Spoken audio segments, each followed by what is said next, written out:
Halo, sampai jumpa lagi dengan saya di mata kuliah riset. Pada pertemuan kali ini kita akan membahas tentang sampel dan sampling. Pada umumnya penelitian itu dilakukan pada sampel.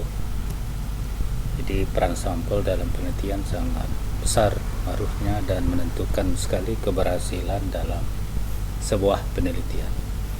Apa itu sampel? Sampel secara sederhana bisa diartikan bagian kecil dari populasi. Sebagian dari populasi, sebagian dari subjek yang akan menjadi sasaran dalam penelitian kita. Jadi tidak seluruhnya, hanya bagian kecil aja yang diambil untuk dijadikan sampel dalam penelitian kita.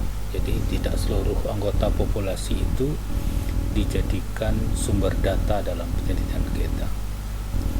Nah, tentu untuk bisa, karena sampel penelitian dilakukan pada sampel, tapi kesimpulannya untuk populasi, maka pemilihan sampel harus memenuhi syarat-syarat supaya sampel bisa menggambarkan kondisi populasi.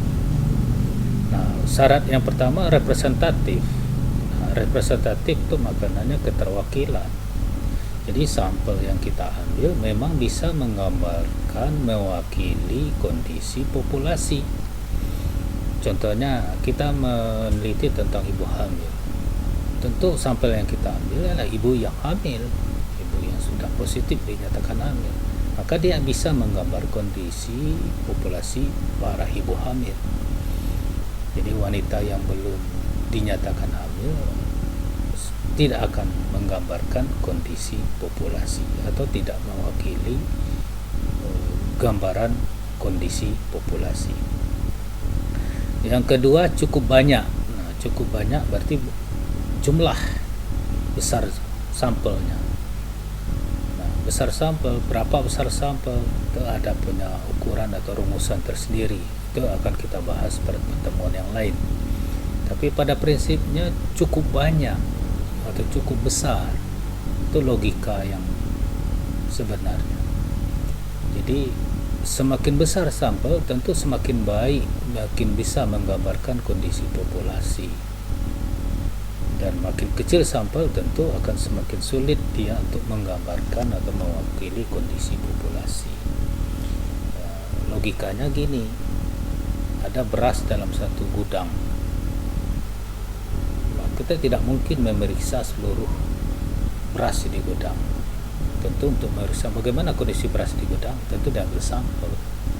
Nah, kalau beras satu gudang hanya diambil sampel segenggam, tentu beras yang segenggam ini sulit menggambarkan kondisi beras yang satu gudang tadi. Tapi bisa kita ambil satu karung misalnya. Nah, tentu jumlahnya satu karung, tentu akan semakin bisa mewakili kondisi beras yang satu gudang. Lebih-lebih lagi kalau jumlahnya diperbesar, itu akan semakin representatif atau semakin menggambarkan kondisi populasi. Karena besar sampel ini sangat menentukan, maka tidak semua bagian dari populasi itu bisa kita ambil begitu saja. Jadi kita harus menentukan kriteria sampel. Nah, kriteria sampel itu ada dua, itu kriteria inklusi dan eksklusi. Apa itu inklusi? Eksklusi itu kriteria karakteristik yang memang dibutuhkan, yang kita tetapkan untuk bisa menjadi sampel. Kriteria eksklusi ini kriteria yang bisa menggambarkan kondisi populasi. Contoh, ingin meneliti tentang gizi pada ibu hamil. Misalnya kita ingin meneliti gizi ibu hamil pada trimester 1. Maka syaratnya inklusi pertama sudah positif hamil, kemudian umur kehamilannya trimester 1. Misalnya kriterianya pada arus kehamilan anak pertama, umur misalnya 30 tahun. Maka semuanya yang memenuhi kriteria eksklusi itu bisa menjadi sampel dalam penelitian kita. Kemudian yang kedua, kriteria eksklusi. Nah, eksklusi maknanya itu dikeluarkan.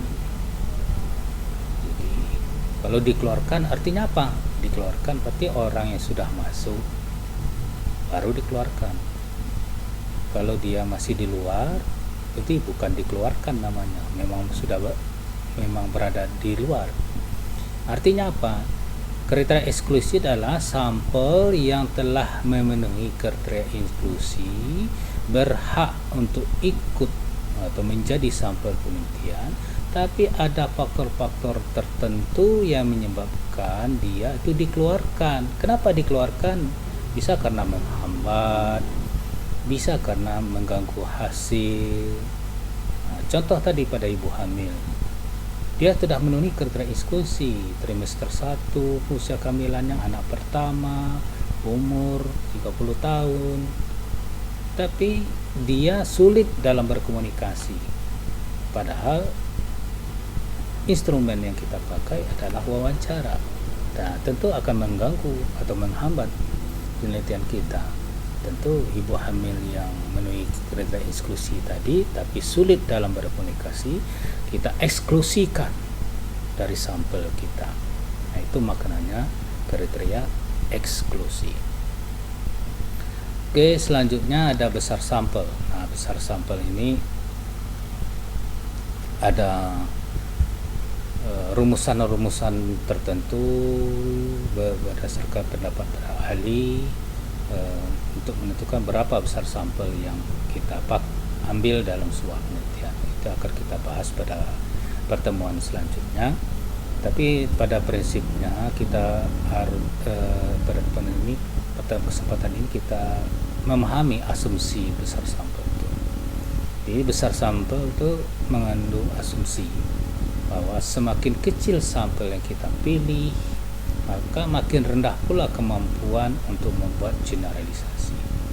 Artinya, semakin kecil ukuran sampel yang kita ambil dalam penelitian berdasarkan jumlah populasinya, maka sulit bagi dia untuk, atau kesimpulannya, hasilnya pada sampel itu untuk disimpulkan untuk populasi itu semakin kecil, atau kekeliruannya akan semakin besar.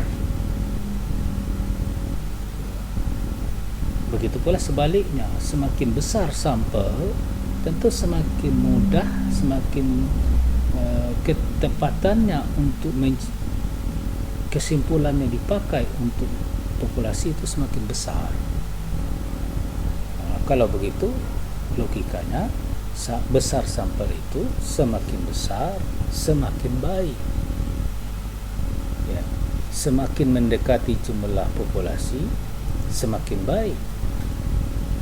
Nah, tapi kan ada masalah lain kalau kita mengambil sampel dalam jumlah yang besar atau mendekati populasi. Penelitian pada populasi atau sering disebut dengan total sampling itu biasa disebut dengan sensus. Ya, kita dengar atau kita ada program sensus ekonomi, sensus penduduk, itu seluruh penduduk dihitungkan, butuh biaya besar, butuh waktu segala macam.